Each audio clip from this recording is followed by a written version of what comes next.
from the studios of Farm Journal Broadcast, this is AgDay.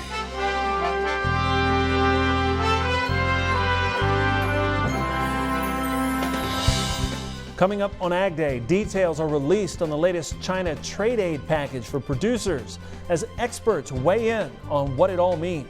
No longer will farmers say, well, if I plant soybeans, I'm going to get, say, $2 a bushel. Our team coverage starts now. Our farmers will be greatly helped.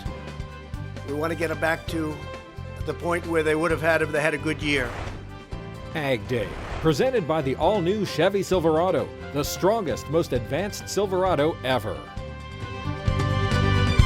Good morning, I'm Clinton Griffiths. We're continuing to follow a developing story. USDA releasing details of how a second round of market facilitation program payments will be administered. The president speaking directly to American farmers at the White House. But the $16 billion in funds will help keep our cherished farms thriving and make clear that no country has veto on America's economic and national security. Can't let that happen, ever. Now here's a closer look at the plan that will be administered by the Farm Service Agency. It will provide $14.5 billion in direct payments to producers. Crop farmers will get a payment based on a single county rate multiplied by a farm's total plantings for this year. Now those payments are not dependent on what is planted this year, just that a crop is planted. Also, plantings cannot exceed plantings from last year. Dairy producers will receive a per hundredweight payment, and hog producers will get a payment based on later inventory numbers. Tree nut, fresh sweet cherry, cranberry, and fresh grape producers will receive a payment based on 2019 acres of production. So how and when will producers get paid? Well, payments will be made in three portions. The second and third will be made as market conditions dictate. The first expected to begin in late July or early August, with the second and third payments being made in November and early January. It looks like, for the most part, they're trying to keep it from affecting this year's planting decisions. They're trying not make it so that we're going to overwhelm the bean market, because that was the biggest fear.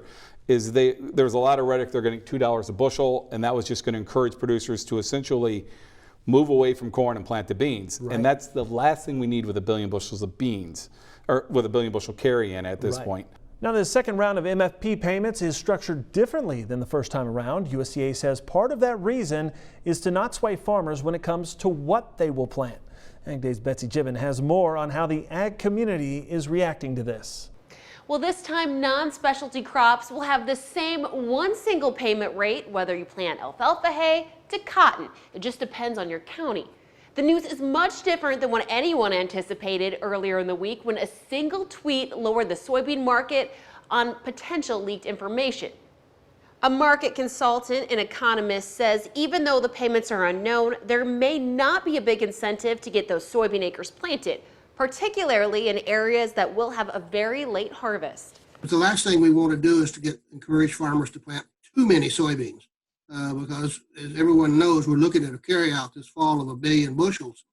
That's the last thing we need is more soybeans, particularly while we've got this ongoing trade dispute with China.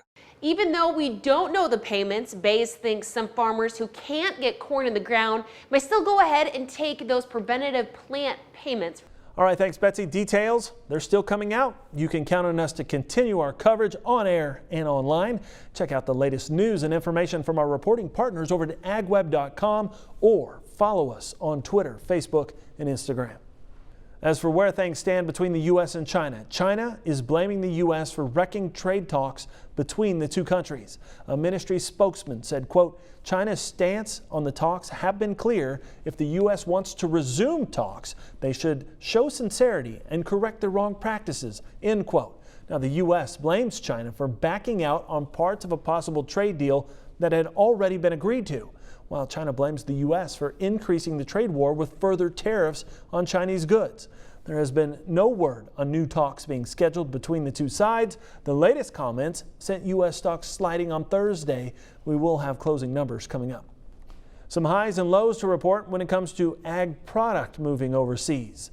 USDA reports wheat saw net sales of 48,000 metric tons, a marketing year low, down 58% from the previous week. But cotton saw net sales of 381,000 bales. That's up 68% from the previous week, with increased reported for India, Turkey, and Bangladesh. More pork also going to China. Net sales of 46,000 metric tons was reported, with China purchasing more than 31,000 metric tons. Beef saw sales of 24,000 metric tons. That's up 44% from the week before. Corn sales were down 20%, but soybean sales, they were up 45%, with China again making a purchase. Is Tyson trying to get around some tariffs with China by building a beef processing plant in Kazakhstan? The Financial Times first reported Tyson was in negotiations to set up a beef processing plant there. It would be part of the Kazakh government's push to attract investment by selling itself as an agricultural powerhouse on China's border. But Tyson tells Reuters it has not formalized the plans.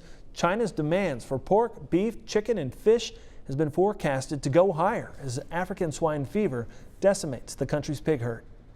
In Washington, another trade deal also taking center stage, the new U.S.-Mexico-Canada trade agreement. President Trump calling on Congress to ratify the deal before dealing with an infrastructure bill. But the rift between the president and congressional Democrats appears to be widening. That's after the two sides had a dramatic blow-up at the White House during a meeting about infrastructure, and the president tweeting the Democrats are, quote, a do-nothing party. Senate Democratic leader Chuck Schumer telling MSNBC that the Republican president is, quote, an erratic, helter-skelter, get-nothing-done leader. The White House press secretary also weighing in. We want to make sure that the farmers are being protected as we go through the process of negotiating new trade deals. It would help if Democrats would actually get USMCA passed, something that would greatly benefit our farmers instead of sitting on it and trying to slow roll it because they refuse to give this president a win. The president reportedly stalking out of a meeting with Democratic leaders, demanding an end to congressional investigations before working together on legislation. But the two sides have reached agreement when it comes to disaster aid. Lawmakers agreeing to a $19.1 billion bill after months of disagreement. It's reported the president will sign the deal. The plan would provide relief for areas hit by Midwest floods, Hurricanes Florence and Michael, and California wildfires. It includes $900 million for Puerto Rico. It does not include the president's demand for funds to address issues at the Mexican border.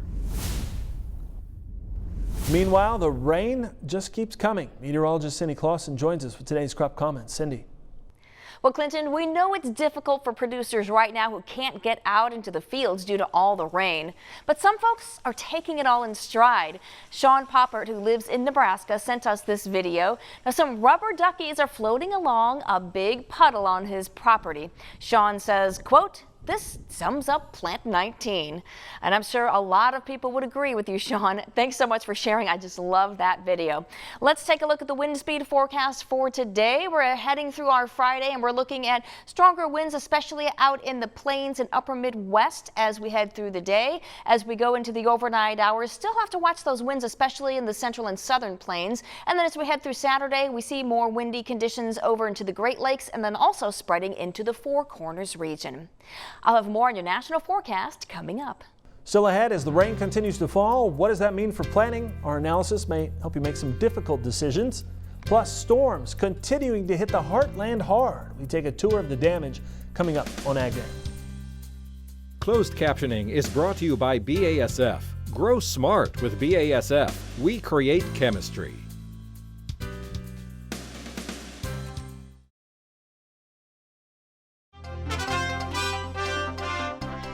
Traders are still considering what that second round of MFP payments will mean. The market's ending mixed on Thursday. Here's an update from the CME.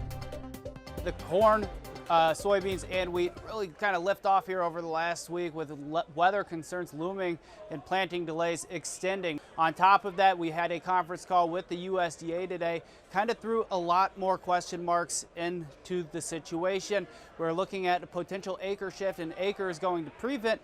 Now those could be coming back on if they want to receive payment from part of the farmer aid program. So we could see those prevent acres go back to a crop, which has put pressure on prices here this afternoon. It's been Oliver Soap with Blue Line Futures from the floor of the CME. Jim McCormick with agmarket.net, our guest today, talking about what's going on in these markets. And Jim, there's so much information out there between, well, do I take prevent plant? Do I plant ahead anyway, even if I get it in late? This MFP payment, what does that mean for my operation? There's so much information out there. How do people make a decision? Well, right now, exactly. It is confusing. I'll be honest, it's confusing to us in our industry right now. I mean, it's, you know, the chaos, the market, we saw a lot of volatility last week when these different leaks of this new market facilitation payments come out. My best advice to the producers out there is you need to get a hold of your insurance guy. Find out how your prevent plant will work. What are you going to get paid so you know? Then you can make a financial decision. Do I want to plant the corn? Or do I want to prevent plant, go to beans? Do I want to put a cover crop? But on top of it, you might call your broker and your financial advisor. Get some advice of how to market grain. This market's probably only going to get more volatile, not less volatile into the summertime as we get through summer weather. I mean, let's face it. I mean, it's wet as can be, but we know it's hotter than heck down in the southeast. More than likely, we're going to have a weather scare of heat this summer, as hard as it's to believe. So the producers out there, they've got a lot of assets out there to talk to, bankers. Don't be afraid to call that person and ask their opinion. Say, what do you think is going to happen? Make sure you look on your farm individually, because everyone's going to be a little bit different from farm to farm, county to county, state to state. Yeah, especially given these numbers from USDA saying payment is going to be based on a per county. I mean, you can't just watch what someone else is doing halfway across the country and assume that's going to be the same for you. Well, exactly. I mean, like I said, it's county for county. Unfortunately, we really don't know the specifics yet, and they're probably not going to give us the specifics until after some of these decisions that you need to make had to be made. But, you know, maybe get your best judgment. And like I said, talk to your local people. Don't necessarily talk to a guy from Iowa if you're in Illinois, because Illinois' situation may be completely different depending on how these county payments break out. Yeah, absolutely. Are we late on planting yet? We are late on planting. Yeah. I mean, the fact of the matter is we're looking for about 60% of the crop to be planted coming out of Memorial Day weekend. We should be closer to 93% planted. And it's going to be a struggle. So the fact of the matter is you're hitting the June 1 is a lot of prevent plant dates in the northern states. June 5th is in northern Illinois. So we're getting to levels where guys are going to have to make the decision or be able to make the decision. Now, you can plant after the prevent plant date. You just kind of lose some of that insurance coverage. So that's one of the questions you need to ask your insurance agent is, what are the plus cost benefits of, do I keep trying to get this corn in? Do I prevent plant it? Or do I plant beans or some other product? All right, good stuff. Appreciate it, Jim. Thank you so much. We'll be back with more Ag Day here in just a minute. To contact Jim McCormick at Ag Market, call 844-4AG-MARKET or visit their website at www.agmarket.net. Ag Day, brought to you by Prosaro Fungicide from Bayer.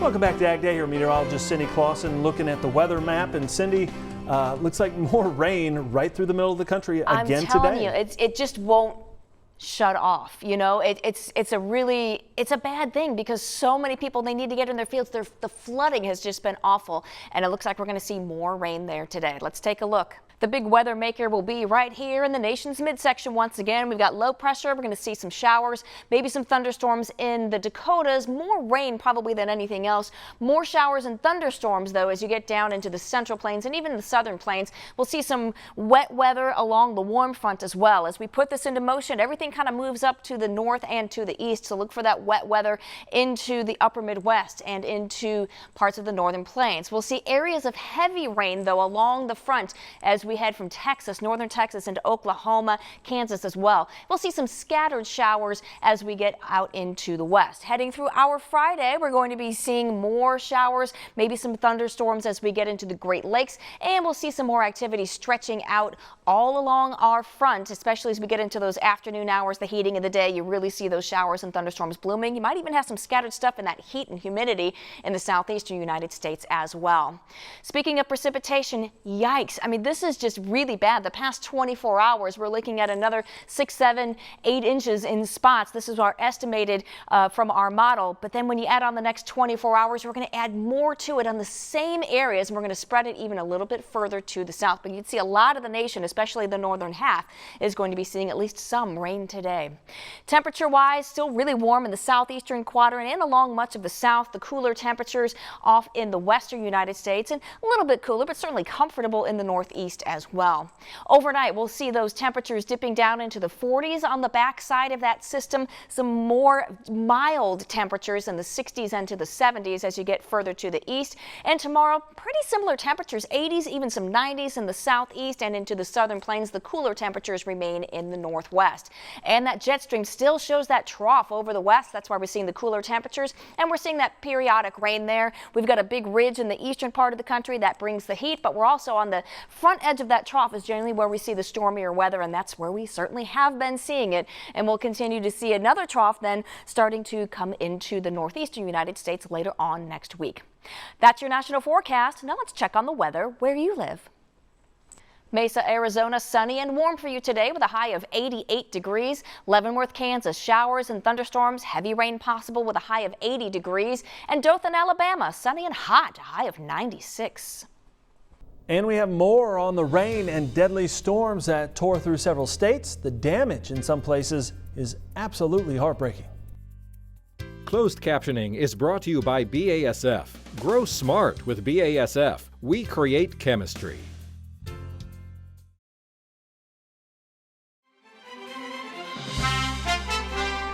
Powerful storms continuing to leave their mark on several communities. We want to start our tour of wild spring weather in Missouri. Cleanup is underway following a massive tornado in Jefferson City late Wednesday night. Now, the storm damage spanning a 3-mile area. Just look at this damage here to a car dealership. Emergency personnel rescued about 20 people. Jefferson City is the capital of the state with a population of 40,000 just west of St. Louis. Now, the tornadoes, they came on the 8th anniversary of the 2011 Joplin twister, which killed 161 people. Since Monday, there have been 90 reported tornadoes in the heartland. Not just tornadoes, but rain drenching Oklahoma this week. Take a look at this footage of homes along the rain-swollen Cimarron River. High water, swift currents eroding the banks, causing at least one home to fall into the water. Several storms that have spawned tornadoes in Missouri, Kansas, Oklahoma, and Iowa have also dropped up to 9 inches of rain on parts of Oklahoma during the past week. To the east, near Muskogee, Oklahoma, along the Arkansas River, 2 barges broke free from their moors. The fully loaded vessels then floating aimlessly down the swollen river. Authorities watching as the 2 barges, unguided, slipped miraculously between pylons under a major bridge that crosses the river. The barges eventually struck a dam in Oklahoma and then sank into the river. We're told they contained fertilizer. Many farmers are fighting Mother Nature right now, trying to plant or bring in a crop between rain showers. Up next, we hear from 2 farmers as they battled to bring in their first crop of alfalfa hay. Next in the country.